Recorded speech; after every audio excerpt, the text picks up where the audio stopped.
नमस्कार। आज हम चर्चा करेंगे कि क्या गलवान घाटी चीन के कब्जे में चली गई है। ये सवाल इसलिए भी काफ़ी अहम है क्योंकि 15 और 16 जून की रात भारतीय और चीनी सैनिकों के बीच जो खूनी मुठभेड़ हुई थी उसमें कई सैनिकों की जान चली गई थी। चीन लगातार ये दावा कर रहा है कि गलवान घाटी पर उसका शुरू से कब्जा रहा है और दशकों से उसके सैनिक वहाँ पर गश्त लगाते रहे हैं, इसलिए ये क्षेत्र उनके अधिकार क्षेत्र में आता है। जब बात बढ़ी तो इसके ऊपर प्रधानमंत्री नरेंद्र मोदी का भी बयान आया। न वहां कोई हमारी सीमा में घुस आया है, न ही कोई घुसा हुआ है, न ही हमारी कोई पोस्ट किसी दूसरे के कब्जे में है। पीएम मोदी के इस बयान को चीनी मीडिया ने भी अनुवाद के साथ दिखाया। इसके बाद विपक्ष की तरफ से सवालों की बौछार शुरू हो गई और राहुल गांधी ने भी बहुत चुभते सवाल पूछे सरकार से। ट्विटर पर एक युद्ध छिड़ गया। नामी गिरामी पत्रकारों से लेकर छुटभइये ट्रोलर तक इसमें शामिल हो गए और ये लड़ाई सीमा पर तो चल ही रही थी, अब भारत के भीतर भी अलग अलग हलकों में चलने लगी। तो इन सब के बीच हम जानने की कोशिश करते हैं कि दरअसल गलवान घाटी है कहाँ, इसकी अहमियत क्यों इतनी ज़्यादा है। तो गलवान घाटी लद्दाख में है और इसके उत्तर पूर्वी हिस्से में है। इसके ठीक बाद LAC है, लाइन ऑफ एक्चुअल कंट्रोल, और उसके पूरब की तरफ चीन का इलाका आता है। अब जरा गलवान नदी की स्थिति को समझ लीजिए। दरअसल ये निकलती है अक्साई चीन से, वहाँ से पश्चिम की तरफ बहती है और LAC से भारत में प्रवेश करती है और श्योक नदी से आकर ये मिल जाती है। अब इसका सामरिक महत्व बहुत ही ज़्यादा है। अब जरा इसको जानने की कोशिश करते हैं कि इसका इतना महत्व है क्यों। दरअसल एक बात तो यह है कि ये LAC के करीब है। इसके पास से ही लेह से शुरू होने वाली जो एक सड़क है जो दारबुक श्योक से होती हुई दौलत बेग ओल्डी तक जाती है, वो गुजरती है। दरअसल अभी जो चीन के साथ झड़प हुई है उसके पीछे ये भी एक वजह है। दरअसल ये जो सड़क है इसका सामरिक महत्व बहुत ज़्यादा है। दौलत बेग ओल्डी वो जगह है जहाँ दुनिया का सबसे ऊंचा रनवे है। अब ये देखिए इसकी स्थिति कैसी है। दौलत बेग ओल्डी से ठीक थोड़ा सा उत्तर अगर आप बढ़ते हैं तो चीन का शिनजियांग प्रांत वहाँ पर है और वन बिल्ट वन रोड जो कि चीन का बहुत ही महत्वाकांक्षी प्रोजेक्ट है वो भी वहाँ से वो गुजरता है। तो इन सब वजहों से दौलत बेग ओल्डी का सामरिक महत्व बहुत ज़्यादा है।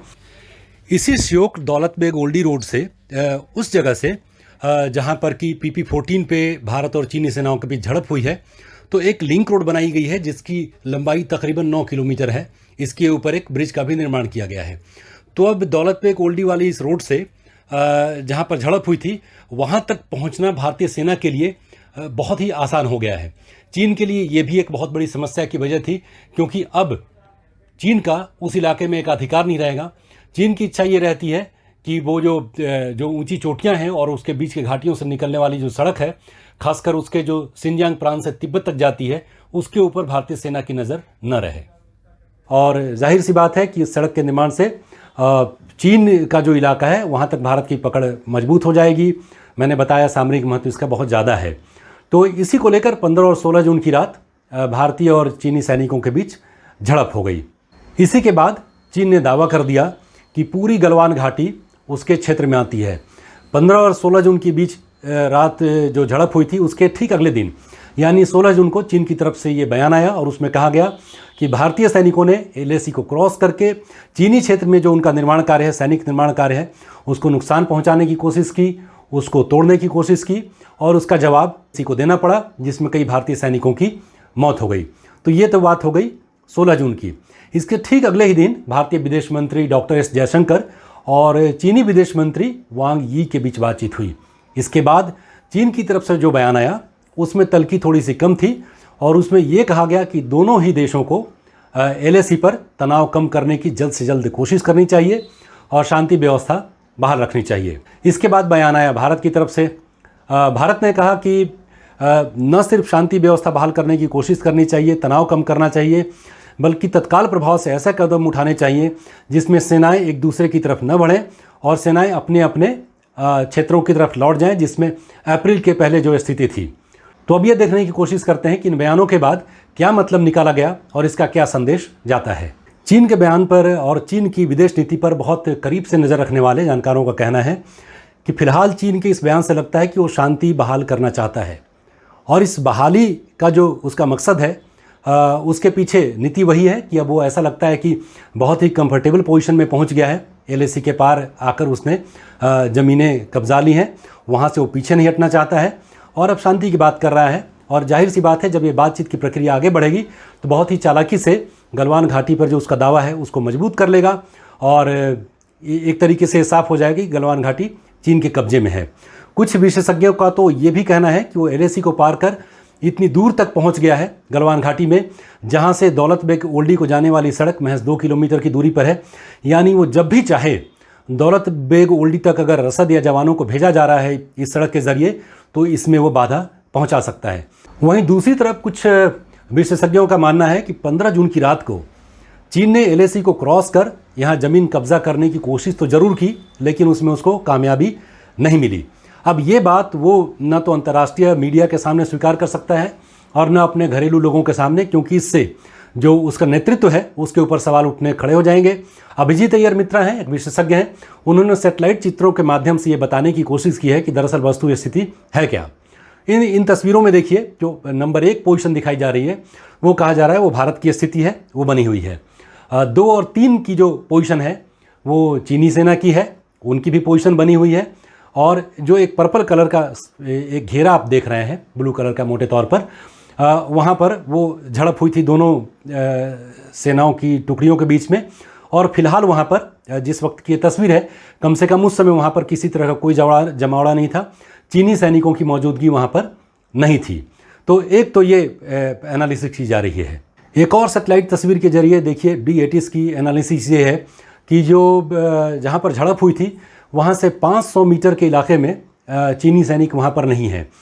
यानी वो एलएसी में आकर उन्होंने भले ही कोशिश की होगी, लेकिन एलएसी को क्रॉस करने के बाद उन्होंने भारत के किसी पोस्ट पर कब्जा नहीं किया है। यही बात प्रधानमंत्री भी कह रहे हैं और जिसको लेकर विवाद की स्थिति बन गई थी। विशेषज्ञ कुछ और बातों पर, यानी मीडिया में जो खबरें, चीन की मीडिया में जो खबरें हैं उसके आधार पर कुछ कहना चाहते हैं। अब उनका ये कहना है कि भारत ने, चूंकि एक लोकतांत्रिक देश है, यहाँ आप चीज़ों को छुपा नहीं सकते हैं, तो भारत ने माना और सेना ने भी बताया कि हमारे 20 जवान इस झगड़े में मारे गए। एक सामान्य तर्क तो ये भी कहता है, सामान्य तार्किक बुद्धि ये कहती है कि अगर 5, 6, 7 घंटे तक 2 सेनाओं के बीच मारपीट होती है तो ऐसा नामुमकिन है कि सिर्फ किसी एक पक्ष के ही 20-25 लोग मारे जाएं और दूसरी तरफ कोई नुकसान नहीं हो। तो ये बाद में चीन ने भी स्वीकार किया कि वहाँ पर भी कैजुअल्टी हुई है, लेकिन कितने लोग घायल हुए हैं और कितने लोगों की मौत हुई है ये नहीं बताया गया। भारतीय एजेंसियों और अमेरिकी खुफिया एजेंसियों के मुताबिक ये संख्या 30 से 45 तक हो सकती है। तो सवाल ये उठाया जा रहा है कि जब इस लड़ाई में दोनों तरफ से इतने लोग मारे गए और चीन की तरफ से भी 30 से 45 लोग मारे गए, तो फिर उसके बाद कहाँ मौका मिला चीन को कि वो एलएसी को पार कर हमारे इलाके में आए और किसी पोस्ट पर कब्जा कर ले। इसके साथ साथ दैनिक द हिंदू के अनंत कृष्णा ने दावा करते हैं कि जो चीन की जो कम्युनिस्ट पार्टी है उसका जो न्यूज़पेपर है पीएलए डेली, और सरकार का भी जो आधिकारिक जो अखबार है वहाँ पर पीपल्स डेली, उसमें ये खबर कहीं भी नहीं है। ग्लोबल टाइम्स में ये खबर ज़रूर छपी है, लेकिन वो 16वें पन्ने पर है और बहुत ही छोटी जगह लेती है। तो ये लोग ये बताना चाह रहे हैं कि चूँकि चीन को ये खबर दबानी थी कि उसके सैनिक भी मारे गए हैं, तो इस खबर को जगह नहीं मिली है और जहाँ मिली भी है बहुत थोड़ी सी।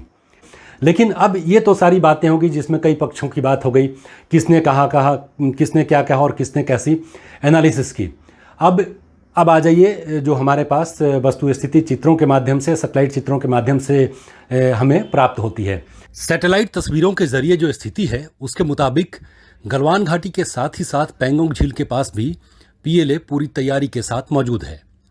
पिछले 2 महीनों में उसने जबरदस्त निर्माण कार्य भी किया है। सेना की कई टुकड़ियां भी वहां पहुंच चुकी है। तो सवाल यह है कि अगर उसने गलवान घाटी में पहुंच नहीं बनाई है तो फिर इतनी सेना वहां है किस लिए। मेरा यह मानना है कि गलवान घाटी में चीन ने अस्थायी कैंप बनाने की कोशिश की थी, जिसे बिहार रेजिमेंट के जवानों ने शहीद सीओ कर्नल बी संतोष बाबू के नेतृत्व में विफल कर दिया। जबकि पेंगोंग झील के पास फिंगर 4 से फिंगर 8 के बीच के 8 किलोमीटर के इलाके में उसने बढ़त बना ली है और वहां से चीन को अप्रैल से पहले की स्थिति में वापस भेजना एक बड़ी चुनौती होगी। अब इसमें जो कुछ भी कहा है, अगर आप यहाँ तक पहुँच गए, वीडियो को देख रहे हैं, तो कमेंट बॉक्स में जाकर कमेंट जरूर करें और बताएं कि जो मैंने बताने की कोशिश की है क्या वो पूरी बात निकल कर सामने आ रही है। इसको मैं और बेहतर करने की कोशिश करूँगा। नमस्कार।